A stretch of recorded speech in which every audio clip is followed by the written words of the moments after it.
My daughter left me in that hospital bed, saying she didn't want to be associated with someone who never achieved anything. She didn't know I'd built the empire she called her career. The next morning, she learned the price of arrogance when I took action. I will tell you how everything unfolded. First, let me quickly thank you for your continuous support. This means a lot to us. If you enjoy the stories we share, kindly subscribe to this channel. It will be great if you can leave a comment on which city you are watching from. We might just give you a shout out in our next story. Today's special shout out goes to Charles Trey from California. We are glad you enjoy our stories. Now let's go deeper into the story. My name is Thomas Linton, and I had spent nearly 4 decades building Linton Company from the ground up, brick by brick and deal by deal, until it stood like a testament to my stubborn refusal to give up. I wasn't born into wealth or privilege. I came from a line of factory workers and seamstresses, people who measured their worth in hours worked and bills paid. I swore I would give my family more than that. And I did. I built an empire out of nothing but sweat, late nights, and an unwavering belief that failure was not an option. My daughter, Samantha, grew up in the soft glow of that empire, never knowing the cold nights I spent alone in the office or the deals I fought for until my voice gave out. She took it all for granted, and until that day in the hospital, I never thought she'd forget the cost. I lay in that hospital bed, the air stale and antiseptic, wires and tubes snaking across my body like a reminder of my own mortality. Samantha stood by the window, her phone gripped in her hand, her face turned away from me. Sunlight caught the gold in her hair, the designer jacket she wore, a gift I'd given her on her last birthday. It was like looking at a stranger. My chest tightened as I watched her, memories of her as a little girl flooding back, the way she used to curl up in my lap, asking endless questions about my work, how she once told me she wanted to be just like Daddy. But the woman who stood before me now was cold, distant, and when she finally spoke, her words sliced deeper than any wound. "I can't keep doing this," she said, her voice flat, emotionless. "I don't want to be associated with someone who never achieved anything." The silence that followed was louder than any shout. My breath caught, my heart thudding in my chest, but I kept my face calm, my voice level. She didn't know, she never cared to know. She saw me now only as the frail man in a hospital bed, not the fighter who had clawed his way to the top. My empire had become her career, but she'd never seen the battles that made it possible. She turned and walked away, the click of her heels a final punctuation mark on her declaration. And in that cold, sterile room, something inside me went quiet. I wasn't sure if it was love or hope, but it was gone. That night, I didn't sleep. I lay in the darkness, the hum of machines filling the silence, and I thought of everything I had given her, everything she had thrown away with a few careless words. I thought of the years I'd spent protecting the company, shielding it from the petty power plays and the backroom deals that could tear it apart. I thought of the pride I had felt watching Samantha grow into the confident woman she was, even if I had suspected for years that her ambition might one day turn inward like a blade. The next morning, I signed the papers. I called Alan, my lawyer, and the man I trusted with more than just contracts. My voice was low, calm, too calm, I thought, as if the anger and heartbreak had burned out, leaving only resolve. "Remove Samantha from every position of authority," I said. Effective immediately. I could hear the surprise in his silence, but he didn't argue. He had seen me claw my way back from worse. My hand trembled as I signed, but I didn't stop. Each stroke of the pen was a reminder to myself. I had built this. I would not let it be destroyed by arrogance and ingratitude. When the last paper was signed, I closed the folder and sat back, feeling the weight of years of sacrifice and unspoken tension settle around me. My daughter would learn that an empire isn't built on entitlement. It's built on hard choices, choices like the one I made that morning.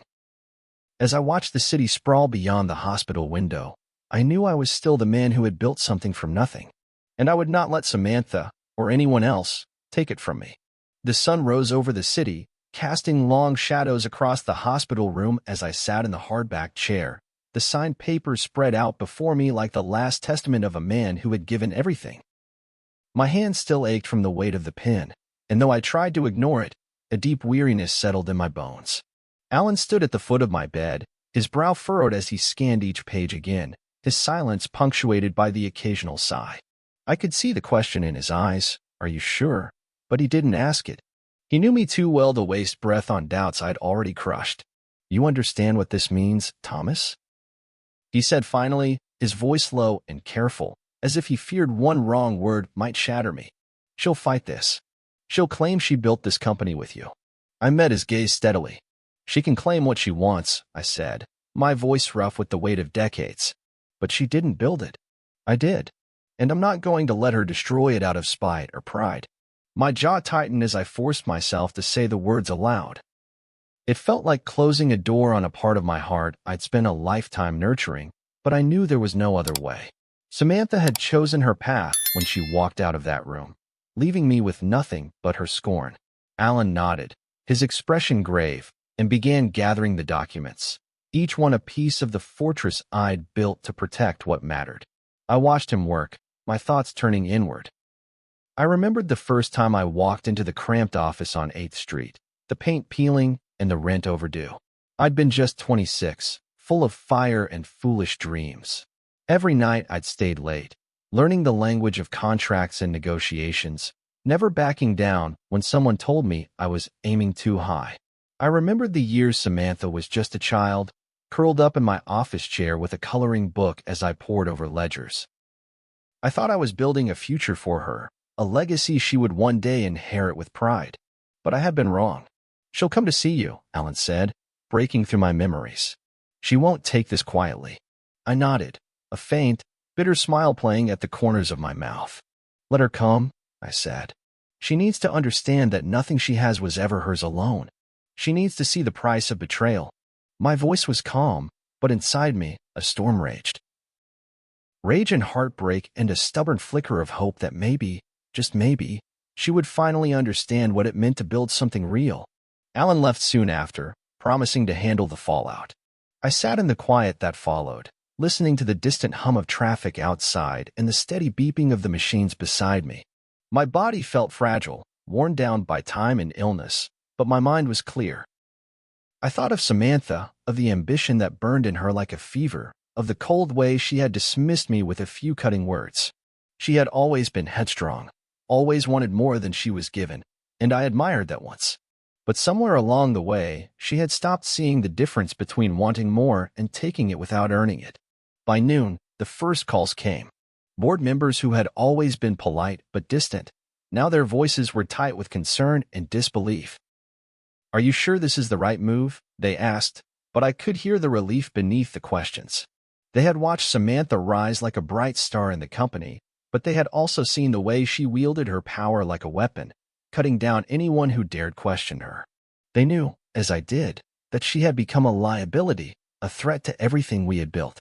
This is my company, I told them all, my voice steady and cold. It always has been, and it always will be. There was no hesitation in my words, no room for doubt. I had made my choice, and I would not waver. Not now. Not ever. The rest of the day passed in a blur of paperwork and phone calls, each one chipping away at the old structures I had taken for granted. By the time the sun began to set, painting the city in gold and shadow, I felt a strange calm settle over me. I had spent my whole life building this empire for my family, for Samantha, but I realized now that I couldn't let that blind me to the truth. She was no longer the little girl who needed me. She was a woman who thought she could take what she wanted and walk away without consequence. That night, as I lay in the quiet dark, I thought of the road ahead, of the battles I would face, of the heartbreak yet to come. But I also thought of the man I had been all those years ago, standing in that empty office with nothing but a name and a dream. I had built something that mattered, and I would protect it with everything I had left, even if it meant standing alone. The news spread through the company like wildfire. By the next morning, the hushed conversations in the hallways turned into tense phone calls, each one a link in the chain that held my empire together. I watched it all unfold from my hospital room, the sterile walls and antiseptic air feeling more like a prison cell than a sanctuary. Samantha hadn't called me yet, no words of apology or anger, just silence. I told myself it was better that way, that I didn't need her to explain or plead. But the truth was that silence cut deeper than any of her words could have. Alan called to tell me Samantha had tried to convene an emergency meeting with the board. She'd stormed into the office, face pale with fury, demanding answers. But the decision was final. I had made sure of it. She looked like a ghost, Alan said, his voice low.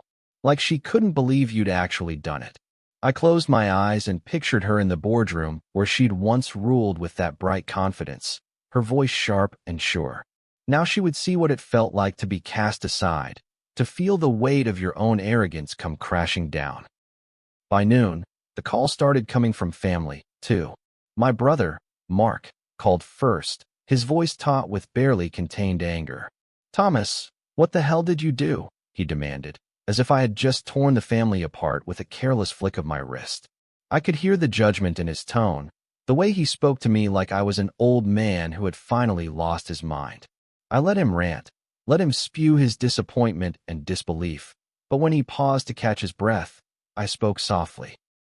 "I did what needed to be done, Mark. She left me no choice."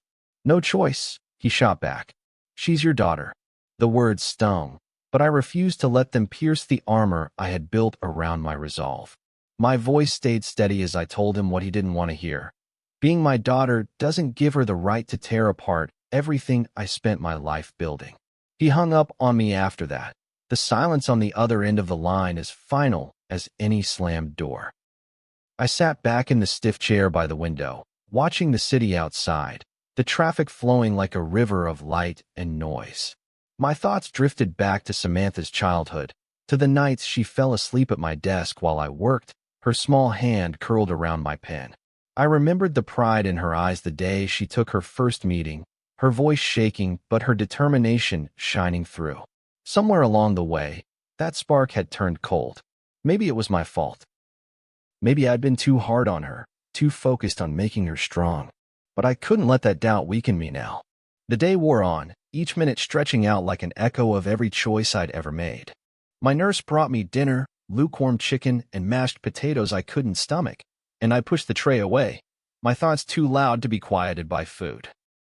I thought of the office, of the long hours and the quiet triumphs of the empire I'd built not just for me, but for the family I thought would carry it forward. And I thought of Samantha, the way she had turned her back on me so easily, as if everything I'd done was nothing but a burden she couldn't bear. By evening, Samantha finally called. The phone rang sharp and sudden in the quiet, and for a moment I just stared at it, my heart pounding like a drum in my chest. When I answered, her voice was cold, each word a bullet. "You can't do this to me," she said, her tone icy calm but quivering at the edges. "I've worked too hard to be pushed aside like some mistake." I closed my eyes, listening to the echoes of my own stubbornness in her voice. She sounded so much like me that it hurt. "You worked hard," I said, my voice low and steady, "but you worked with what I gave you. You forgot that." There was a long pause on the other end of the line, and when she spoke again, her voice was low and venomous. "I will fight this, Dad. I won't let you take it from me." I let the words wash over me, feeling their weight but refusing to bend. "Then fight," I said. "But understand this, Samantha, I'm not giving it up without a fight of my own." She hung up after that, and the silence that followed was worse than any argument we could have had. I sat there for a long time, the city lights blurring in my tired eyes, and I thought of all the times I'd held her hand as she learned to walk, to speak, to lead. My heart ached with the memory of that little girl who used to call me her hero. But I knew that little girl was gone, replaced by a woman who saw me as nothing more than an obstacle to be crushed. That night, I lay awake in the dark, the quiet hospital sounds a hollow backdrop to the storm in my mind. I thought of the future, of the battles to come, and I felt a strange calm settle over me. I had made my choice. I had drawn my line, and no matter how much it hurt, I would stand by it.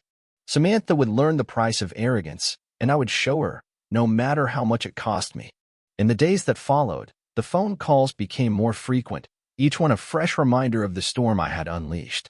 My sister, Ellen, called first. She was always the one who tried to play the peacemaker, smoothing over rifts with gentle words and a tight-lipped smile. But this time, there was no warmth in her voice, only accusation and a brittle edge that cut deeper than any blade. "Thomas, what have you done?" she demanded, her words low and trembling. "You've torn this family apart." I let her speak, her voice rising and falling like a wave I refused to drown in. When she paused, I spoke softly, but there was no softness in my resolve. I did what I had to do, Ellen. I won't let Samantha destroy everything I worked for. She sighed, a sound of frustration and defeat. She's your daughter, Tom. She's family. You can't just cut her out. I closed my eyes and swallowed the ache in my throat. Family doesn't mean blind loyalty, I said. It means holding each other accountable, even when it hurts. Ellen didn't argue after that, but her silence was heavy, a weight that settled in my chest long after she hung up. I thought of our childhood, the way she used to bandage my scrapes and tell me everything would be all right. I thought of the times she'd taken Samantha's side, always quick to defend her, to find some excuse for her ambition. But this was different. This wasn't just a family squabble. This was about the empire I had built, about the truth I refused to let her forget. The next evening, Mark showed up in my hospital room. He didn't bother with pleasantries, his face set in a scowl as he dropped into the chair by the window. "You've lost your mind," he said flatly. "You're destroying the one thing that kept this family together." I met his glare with a calm that belied the fury simmering in my veins. If this family was held together by my silence, then it was never together at all. Mark leaned forward, his hands clenched in his lap. "You're punishing her for being ambitious, Tom. She's just like you." I let out a bitter laugh, the sound echoing off the stairwell walls. "She's nothing like me," I said. "I earned everything I have. She thinks she's entitled to it because she's my daughter." Mark shook his head, his expression torn between pity and frustration. "You're going to regret this," he said finally, his voice low. "You'll end up alone." I watched him stand and walk out, the finality of his words ringing in the silence he left behind. After he left, I sat in the quiet room, the soft hum of machines the only sound. My thoughts drifted to the early days, when it was just me and the dream of something bigger. I remembered the nights I spent at the office, the cold coffee and the endless spreadsheets, the thrill of signing my first contract. I remembered Samantha as a little girl, her head resting on my shoulder as I read her bedtime stories, her eyes bright with the same hunger that had driven me. She had grown up watching me fight for everything we had, but somewhere along the way, she'd stopped seeing the difference between earning something and taking it for granted. The following week was a blur of phone calls and terse conversations. Samantha sent a letter and email, really, but the words were as sharp as any blade. "You're a bitter old man," she wrote, her tone cold and precise. "You're so afraid of being forgotten that you'd rather burn everything down than let someone else take the lead." I read those words over and over, each one a fresh wound, but I refused to let them break me. I had spent my life building this company, this family, and I would not let her rewrite the story of what it meant.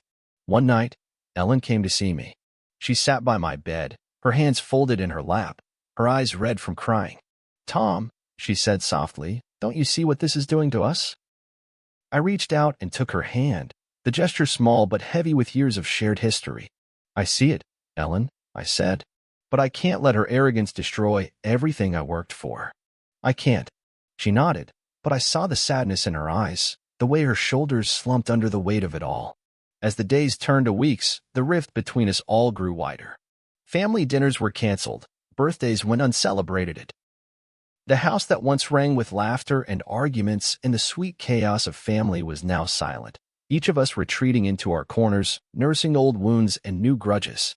I told myself I could bear it, that the truth was worth the cost. But late at night, when the quiet pressed in on me like a confession, I wondered if I had underestimated just how deep that cost would run. Still, I knew I had no choice.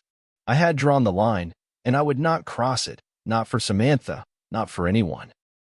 If this was the price of protecting what I had built, then so be it. As I watched the city lights flicker in the darkness outside my window, I felt the weight of my decision settle in my bones. I had always been a man who stood his ground, and I would not waver now, no matter how much it hurt. She came to see me one late afternoon, the fading light catching in the golden strands of her hair, casting her in a glow that felt almost unreal. Samantha walked in without a word, her heels clicking softly on the linoleum floor, her posture rigid, chin held high. For a moment, I almost didn't recognize her, the set of her jaw, the icy calm in her eyes.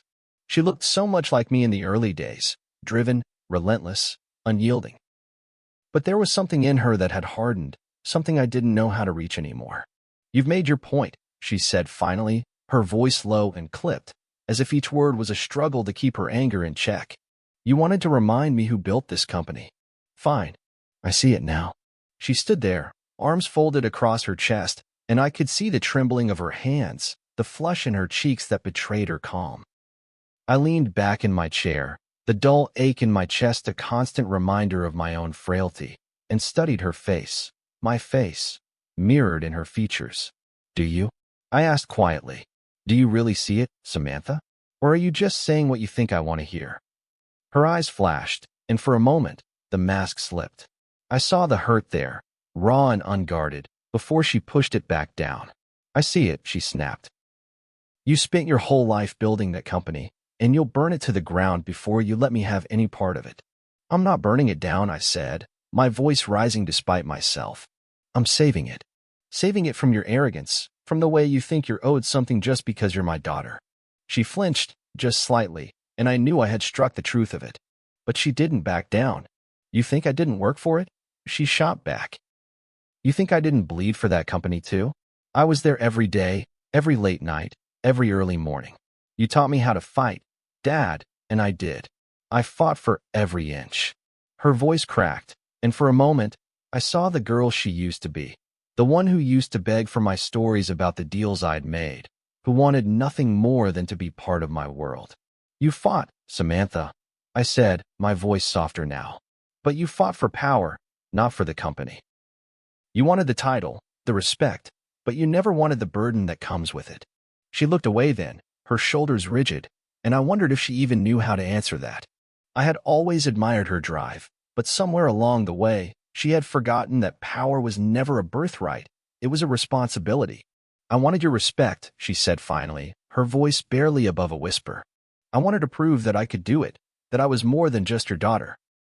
The words hung between us, heavy and aching. I closed my eyes for a moment, feeling the years pressing down on me. How many times had I pushed her harder, driven her to be better, to be stronger, never realizing that she thought it was because I didn't believe in her. You always had my respect, I said quietly. But respect isn't the same as trust. And you lost my trust the moment you started believing you deserved it all, without understanding what it cost. She blinked, and for a second, I thought she might cry. But she swallowed it down, her jaw tightening. You're wrong, she said, her voice hard again. I'm going to prove you wrong. I'm going to build something even bigger, and you'll see, I'm more than just your shadow. Then do it, I said, my voice firm but not unkind. But do it without tearing down what I spent my life building. Do it on your own terms, not mine. She stood there for a long moment, her eyes locked on mine, and in that silence, I saw the distance that would never be bridged. I thought of the little girl she used to be, how she'd run to me after her first dance recital, beaming with pride. I thought of the woman she had become, so sure of herself, so certain that she didn't need me anymore. And I realized that maybe she was right. Maybe she didn't. She turned without another word, the door clicking shut behind her. I sat in the quiet that followed, my heart heavy but my resolve unshaken. I had done what I needed to do, not out of spite, but out of love for what I had built and for the truth of who I was. She would find her own way, or she wouldn't. But I would not let her drag me or my legacy down with her. As the evening light faded and the shadows grew long in the corners of the room, I thought of all the choices I had made to get here, the deals, the sacrifices, the nights I'd spent alone in this fight. I had done it for my family, for the future I wanted to leave behind. But I understood now that sometimes protecting that future meant letting go of the people you love most. And though it broke something in me to admit it, I knew I would not change a single thing. The days that followed felt like the calm after a storm, the kind of heavy quiet that settles over you when there's nothing left to fight for, only the consequences to face. The hospital staff moved around me in soft murmurs and gentle touches, but their kindness felt far away, like a comfort I didn't deserve. My body was still healing, but my mind was sharper than it had been in years, the clarity that comes when you finally stop running from the truth. I spent those quiet hours looking out the window, watching the city go about its endless rhythms. Cars inching through traffic, office lights flickering on and off, The constant pulse of people who didn't know me or care about the empire I'd spent my life building. And in that distance, I found a strange kind of peace. I had done what needed to be done, and though my heart still ached with the weight of it, I felt no regret. Samantha had chosen her path, and I had chosen mine. That was the simple, unvarnished truth. Ellen called me again, her voice soft and tired. "Tom, I just want this to end," she said. I could hear the strain in her voice, the way her loyalty pulled her in two directions. "I don't want to lose my brother and my niece over this." I closed my eyes, feeling the pull of old memories, holidays where Samantha and Ellen would cook together, the warm laughter of family that I thought would last forever. "I know, Ellen," I said quietly, "but I won't pretend this didn't happen. I won't let her rewrite the truth just to keep the peace." She didn't argue. She just sighed, a long, sad breath that said more than words ever could. There were moments, late at night when the hospital halls were silent and the shadows crept in, when I wondered if I had gone too far. If maybe I should have let her keep her title, her pride, let her believe she'd earned it, even if it wasn't true. But then I'd remember the cold way she'd looked at me in that hospital room, the disdain in her voice as she called me a failure. And I knew I had done the only thing I could. I wasn't just protecting a company. I was protecting everything I had ever believed in. Hard work, integrity, the quiet, stubborn refusal to let anyone else dictate the value of what you've built. The final papers were filed by the end of the month. Samantha had been removed from every position of power at Linton Company. Alan told me she was already making plans to start something of her own, a new venture she claimed would be bigger and better than anything I had ever imagined. I wished her well, though she would never hear me say it. I wanted her to succeed, not because I needed her to prove anything to me, but because I wanted her to learn what it meant to fight for something, to build it with her own two hands. Maybe one day she would understand the difference between taking and earning. Maybe one day she'd forgive me, or maybe she wouldn't. But that was no longer my burden to carry. On the day I was discharged from the hospital, I stood at the window one last time, watching the city bathed in the pale light of early morning. My reflection stared back at me, older and more worn than I remembered, but there was a quiet pride in my eyes that hadn't been there in years. I had spent my life working for something real, something that would last beyond me. And I wasn't about to let anyone, not even my own daughter, take that away. As I walked out into the bright summer air, the weight of the hospital behind me and the future still unwritten ahead, I felt a calm certainty settle in my chest. I had drawn my line, and I would stand by it, no matter what came next. Family meant love, but it also meant boundaries. And in the end, I had given Samantha both. She could choose to see that or not, but I would not bend. I had fought too long and too hard to let arrogance and entitlement take it all away. I breathed in the warm air, feeling it fill my lungs, and as I stepped forward into the day, I knew this was the right path. The empire I had built would stand, and so would I. If this story of ambition, betrayal, and the quiet strength of a family's legacy resonated with you, please like, comment, and share your thoughts. I'd love to hear your take on Thomas's decision and Samantha's defiance. And if you're eager for more tales of family drama and redemption, don't forget to subscribe so you won't miss the next gripping story. See you soon in the next one.